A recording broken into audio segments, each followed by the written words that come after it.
Tanggal 17 Agustus 2025 pukul 5 Ypatrose, kantor pusat BBC London lantai 5 mengalami situasi darurat yang belum pernah terjadi sebelumnya. Editor kepala mengumpulkan rapat mendadak. Di layar, video siaran langsung HUT RI ke-80 diputar berulang-ulang. Video yang dalam waktu 3 jam menguasai total media sosial dunia. Twitter trending global nomor 1. YouTube penonton real time 20 juta orang tembus. Apa yang sebenarnya terjadi?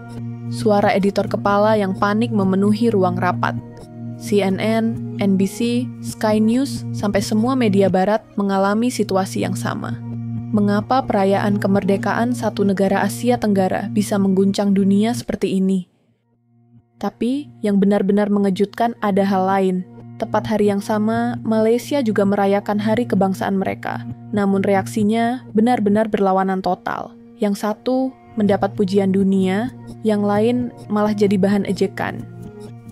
Situasi luar biasa yang membuat seluruh dunia jurnalistik barat kebingungan ini, wartawan BBC senior 15 tahun yang langsung menyaksikan akan ungkap kebenaran mengejutkannya sekarang. Apa yang menciptakan perbedaan dramatis seperti ini? Jika video ini bermanfaat, tekan tombol like, dan kalau ingin cerita reaksi luar negeri yang lebih mengejutkan, jangan lupa subscribe dan nyalakan notifikasi. Dan di komentar ceritakan pendapat kalian juga ya. Kalau ada pengalaman atau pandangan lain tentang Indonesia atau Malaysia, saya sangat welcome sekali. Saya Mark Wilson, lulus dari Oxford University dengan gelar Doktor Ilmu Politik, sudah 15 tahun jadi wartawan BBC khusus kawasan Asia, meliput seluruh kawasan Asia Tenggara, menghadiri ratusan acara kenegaraan, Malaysia, Thailand, Vietnam, Filipina. Semua hari peringatan dan parade sudah saya alami langsung. Jujur saja, selama ini saya menganggap Indonesia cuma negara berkembang biasa saja. Selama 15 tahun meliput kawasan ini, yang saya lihat kebanyakan acara seremonial yang formal dan tidak terlalu menarik untuk diliput. Terutama Indonesia punya stereotip negara besar cuma ukurannya saja. 210 juta penduduk dan 17.000 pulau memang angka yang mengesankan, tapi di panggung internasional rasanya tidak terlalu diperhatikan dunia. Dengan rekan kerja juga sering ngobrol begitu. HUT RI? Ya udah, liputan formalitas aja. Paling sama kayak Malaysia levelnya. Di kalangan wartawan barat sudah jadi prasangka tetap nih. Hari kemerdekaan negara-negara Asia Tenggara ya cuma bernilai berita lokal doang menurut kami. Jadi, tanggal 17 Agustus saat berangkat ke Jakarta untuk meliput HUT RI ke-80, pikiran saya masih sama aja. Tahun ini juga tinggal foto parade biasa, beberapa shot, terus tulis artikel singkat kirim ke kantor. Persiapan juga asal-asalan banget. Cuma bawa satu kameraman doang.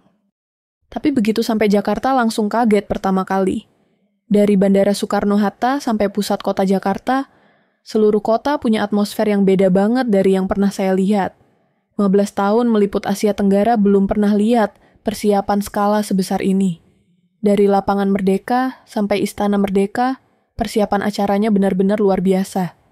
Ini beneran Indonesia yang saya kenal. Dalam hati, cuma bisa gumam begitu. Bukan negara yang selama ini saya bayangkan. Pas lihat latihan parade militer TNI, makin bingung lagi. Kerapian formasi dan presisi gerakan tentara-tentaranya setara militer Amerika atau Inggris. Masa tentara negara berkembang bisa selevel ini? Pikiran mulai kacau balau. Latihan atraksi udara bikin saya speechless total. F-16 dan helikopter yang bikin formasi terbang tingkat kesempurnaannya luar biasa banget. Tidak kalah sama sekali dengan Red Arrows atau Blue Angels yang terkenal itu. Gimana bisa begini sih? Dengan pengalaman 15 tahun, saya tidak bisa menjelaskan situasi ini. Yang lebih mengagetkan lagi partisipasi warga negaranya. Dari jam 4 pagi, sudah puluhan ribu orang berkumpul di sekitar Lapangan Merdeka. Di mata mereka, kelihatan banget kebanggaan dan semangat yang beneran genuine.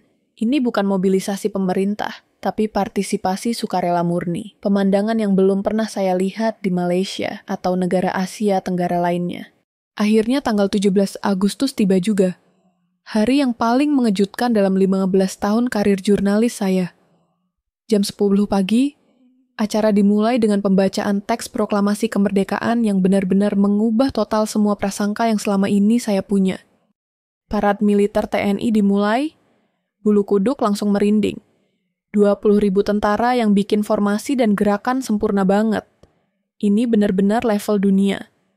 Dibanding parade Hari Bastille Prancis atau parade ulang tahun Ratu Inggris yang pernah saya liput, tidak kalah sama sekali. Bahkan lebih mengesankan malah. Atraksi udara dimulai, wartawan-wartawan di sekitar juga semua terkagum-kagum. 12 pesawat tempur yang bikin formasi berlian membelah langit Jakarta. Saya benar-benar terpesona total.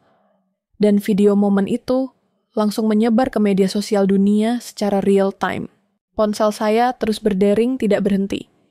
Kantor pusat BBC, CNN, Reuters, AP sampai semua media barat hubungi saya bersamaan. Mark, di Indonesia sekarang ada apa sih? Kenapa bisa jadi viral begini? Segera kirim laporan analisis detail dong. Baru sadar saat itu. Pemandangan yang saya saksikan ini bukan sekadar perayaan kemerdekaan biasa. Ini pesan kuat yang Indonesia kirim ke seluruh dunia. Kami bukan lagi negara yang kalian pikir seperti itu. Cek reaksi media sosial, real time benar-benar mengejutkan banget. Di Twitter #Singcheo Indonesia 80 Years jadi trending global nomor 1. Dalam waktu cuma 3 jam sudah 10 juta postingan naik. Live streaming YouTube, penonton real time tembus 20 juta orang. Yang lebih shock lagi komentarnya. Ini beneran Indonesia. Beda dimensi banget. Lebih keren dari parade Amerika. Indonesia keren abis. Netizen dunia lagi kasih pujian bertubi-tubi. 15 tahun belum pernah lihat reaksi seperti ini untuk negara Asia Tenggara. Tapi kontras banget situasinya. Hari yang sama, Malaysia juga ada acara Hari Kebangsaan mereka. Tapi reaksinya beda total, 180 derajat. Di media sosial mulai bermunculan video yang bandingin acara Indonesia sama Malaysia. Dan perbandingannya benar-benar mengerikan. Video acara Malaysia yang saya lihat bikin saya tidak percaya mata sendiri. Formasi tentaranya berantakan banget. Langkah kakinya tidak seragam. Level terendah dari semua parad militer yang 15 tahun saya liput. Terutama, air show Angkatan Udara Malaysia benar-benar bikin bingung. Cuma 3 pesawat Hawk tua yang terbang formasi sederhana doang. Yang lebih mengejutkan lagi reaksi rakyatnya. Di venue acara Hari Kebangsaan Malaysia, tribun penonton kosong melompong di mana-mana. Cuma segelintir penonton yang kayaknya dimobilisasi pemerintah duduk dengan wajah wajib gitu. Beda banget sama puluhan ribu orang Indonesia yang datang sukarela dengan semangat tinggi. Reaksi media sosial lebih kejam lagi. Di TikTok, video yang bandingin acara Indonesia sama Malaysia langsung tembus 10 juta views dalam sekejap mata. Komentarnya bikin prihatin banget. Indonesia, kelas dunia, Malaysia, festival kampung. Yang satu kebanggaan, yang satu memalukan. Daripada sibuk klaim budaya, mending yang begini diberesin dulu. Indonesia buktiin, Malaysia kecewain. Meme yang paling banyak di-share itu yang bandingin formasi TNI yang sempurna sama formasi tentara Malaysia yang berantakan. Bedanya terlalu mencolok sampai yang lihat pada ketawa semua. Sebagai profesional, saya harus objektif membandingkan. Tingkat kesempurnaan parade militer Indonesia, saya kasih 95 poin. Malaysia cuma 30 poin. Atraksi udara gapnya makin jauh lagi. Formasi terbang 12 pesawat Indonesia versus 3 pesawat Malaysia yang simple banget. Perbandingannya sungguh memalukan. Partisipasi rakyat apalagi tidak bisa dibandingkan sama sekali. Indonesia dari subuh ratusan ribu orang sukarela berkumpul. Malaysia cuma PNS dan pelajar yang dimobilisasi kelihatan banget. Perhatian internasional juga jelas beda jauh. Ini bukan cuma beda kemampuan negara, tapi beda fundamental identitas nasional dan strategi nation branding. Indonesia tunjukin kebanggaan yang genuine dan otentik. Malaysia cuma kesan menjalani kewajiban formal belaka. Yang hari itu sore, wawancara dengan pejabat tinggi Kementerian Pariwisata dan Ekonomi Kreatif Indonesia makin mengejutkan lagi. Ternyata acara ini bukan sekadar peringatan biasa, tapi bagian dari strategi soft power, diplomasi yang direncanakan matang-matang. Proyek besar yang manfaatkan makna simbolis 80 tahun untuk kasih tahu posisi baru Indonesia ke seluruh dunia. Saat itu baru paham filosofi nasional Indonesia, Bhinneka Tunggal Ika, persatuan dalam keberagaman yang sebenarnya. Kekuatan yang berhasil satukan 300 suku, dan 700 bahasa. Itu sumber kekuatan persatuan luar biasa yang saya saksikan hari ini. 270 juta penduduk, negara berpenduduk terbesar keempat dunia, anggota G20, negara kepulauan terbesar dunia. Fakta-fakta yang cuma saya tahu, angkanya doang, sekarang baru terasa makna sebenarnya. Indonesia bukan sekadar kekuatan regional yang saya pikir, tapi beneran sudah jadi global power yang harus diperhitungkan. Malam itu, video call dengan kantor pusat BBC. Saya harus kasih evaluasi yang beda total dari sebelumnya. Indonesia bukan lagi negara berkembang. Mereka sudah siap jadi pemimpin baru Asia yang sesungguhnya. Reaksi editor dan rekan kerja mengejutkan banget. Mark, kamu yakin? 15 tahun meliput kawasan itu. Masa kamu bilang begini? Gak percaya. Dari reaksi mereka, saya sadar betapa besar perubahan persepsi yang saya alami. Beberapa hari kemudian balik ke Inggris, syoknya masih berlanjut terus. Video Hud Eri terus jadi perbincangan global di mana-mana. Bukan cuma BBC, CNN, Fox News, Sky News, sampai semua media barat bahas cerita ini secara mendalam. Yang paling berkesan reaksi para pemirsa. Kenapa selama ini Indonesia tidak diberitakan dengan benar sih? Nggak tahu ada negara keren seperti ini. Benar-benar negara yang menakjubkan ya. Ternyata pemirsa juga mengalami syok yang sama, persis dengan saya. Dan kesadaran yang benar-benar memalukan datang. 15 tahun meliput Asia, tapi saya masih belum lepas dari perspektif western-centric yang sempit. Indonesia tidak saya lihat dengan benar, cuma dikunci dalam frame negara berkembang saja selama ini. Saat pertama kali saya dikirim BBC jadi koresponden Asia tahun 2010, senior saya bilang begini, Mark, Asia Tenggara itu beritanya nggak banyak. Cukup sesekali kirim berita lokal, kadang bencana atau kerusuhan politik aja. Sejak saat itu, tanpa sadar saya menganggap kawasan ini sebagai area perhatian sekunder. Prasangka saya terhadap Indonesia emang parah banget.